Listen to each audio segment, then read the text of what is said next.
Hello, my name is Jaclyn Moriarty, and I'm speaking to you from Sydney, Australia, about my new book, The Impossible Secret of Lillian Velvet. This is the 5th book in the Kingdoms and Empires series, but you do not have to have read the other books in the series to understand this one. Each of the books stands on their own. Lillian grew up in a small house in a small town in southern New South Wales with her cold and remote grandmother. And then on her 10th birthday, her grandmother gave her a pickle jar filled with gold coins. And went out and left her locked in the house alone for the day.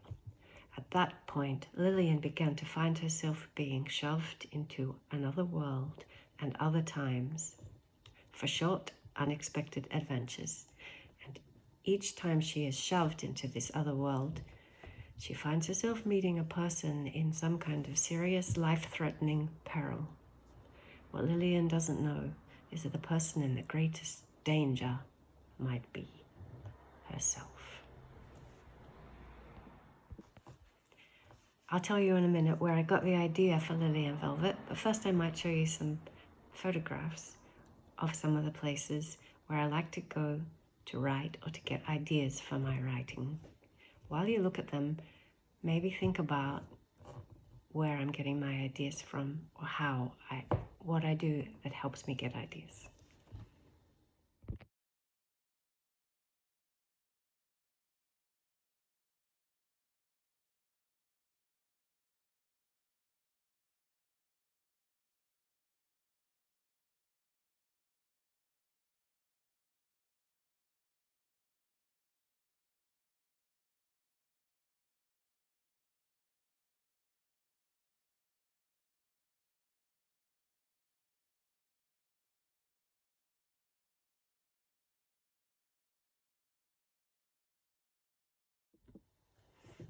Other things that I do to try to get ideas include running up and down flights of stairs or around the block, tipping a glass of water onto my head, and sometimes going to sleep.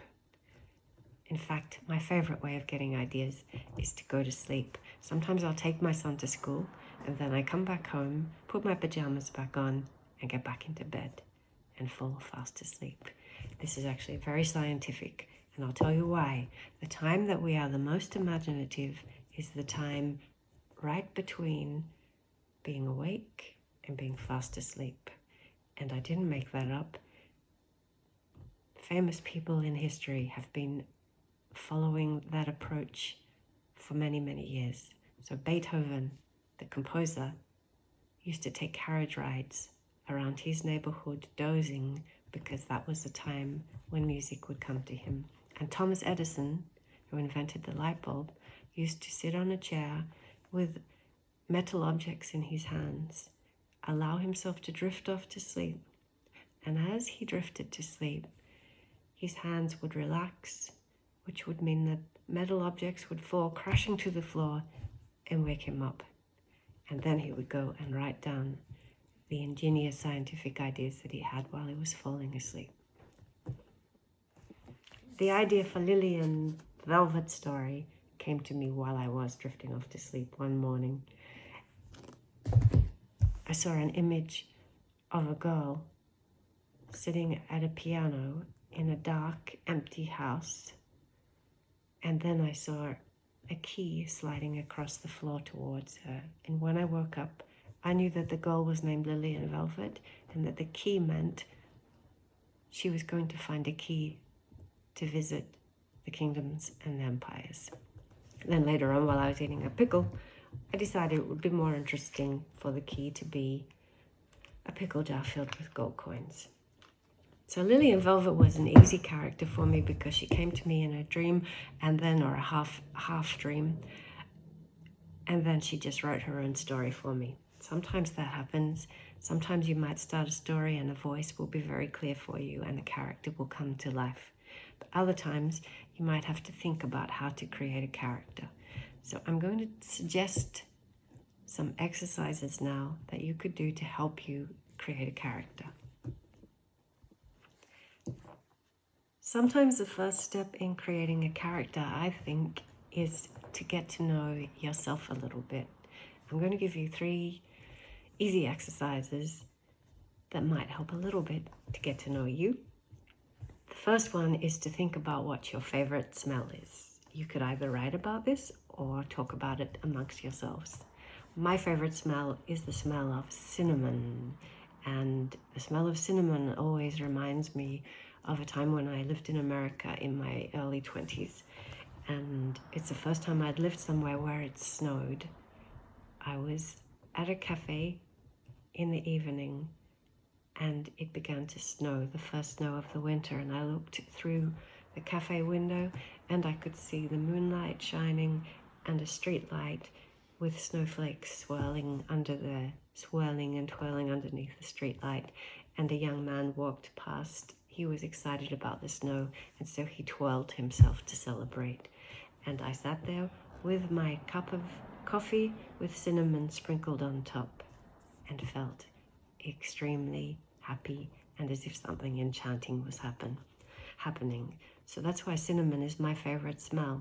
And it might be a good idea to think about what your favorite smells are, and if you know what those smells remind you of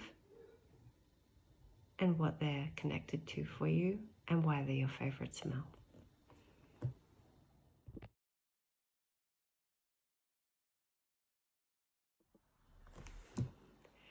And the second little exercise I'm going to suggest is to think about your earliest memory or an early memory. And again, you can talk about this or you can write about it. My earliest memory is sitting in my high chair in the kitchen, and I had a bowl of food on the tray of the high chair.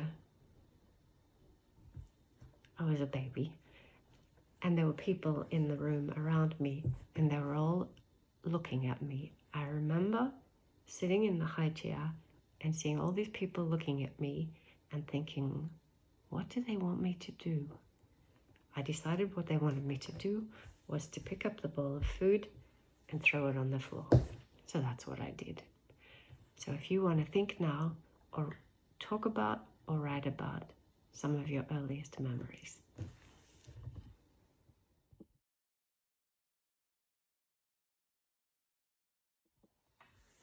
And finally, the third exercise I want you to do is to think about your favorite color. Write that color in the middle of a piece of paper. If you don't have a favorite color, just choose a random color. Write it in the middle of a piece of paper, and then all around that word, write other words that are connected or associated with that color. So for example, my favorite color is yellow. I think my favorite color is yellow because when I was a little girl, my mother used to sew dresses for my sisters and me, and my older sister always had a green dress, my younger sister had a pink dress, and I always had a yellow dress. So yellow is connected to me.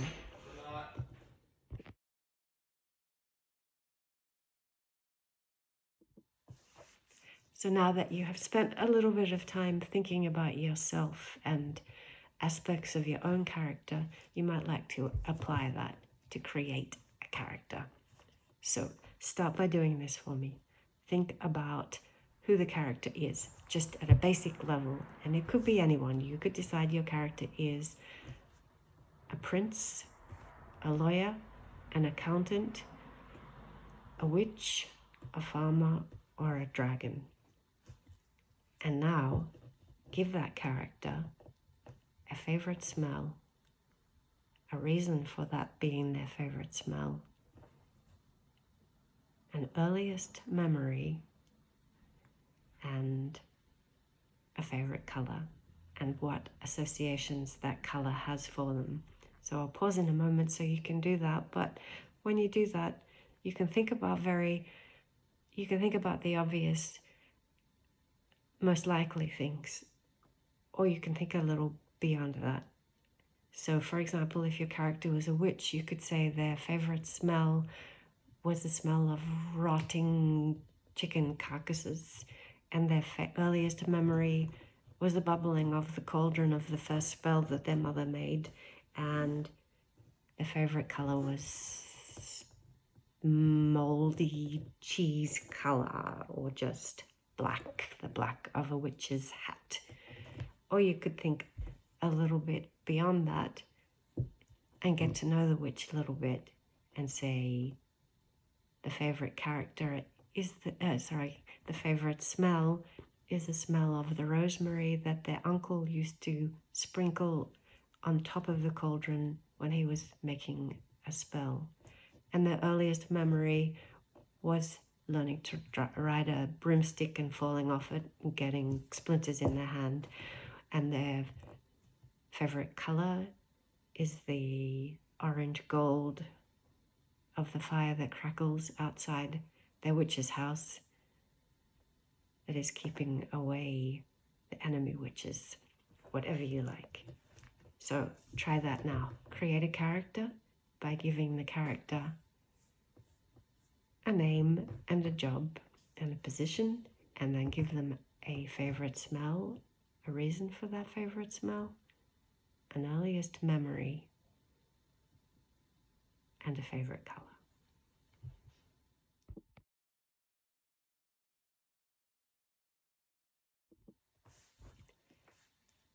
So hopefully doing that has kind of created the foundation of a character for you, which you can then use to write a story.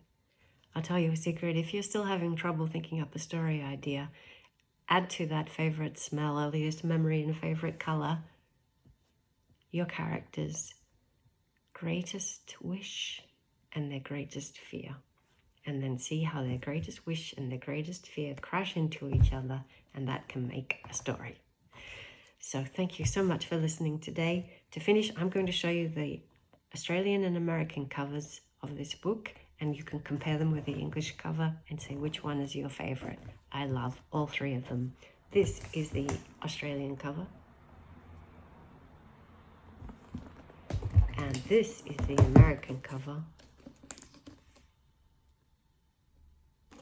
And finally, this beautiful UK cover. Thank you so much, everyone, and happy writing. Bye-bye.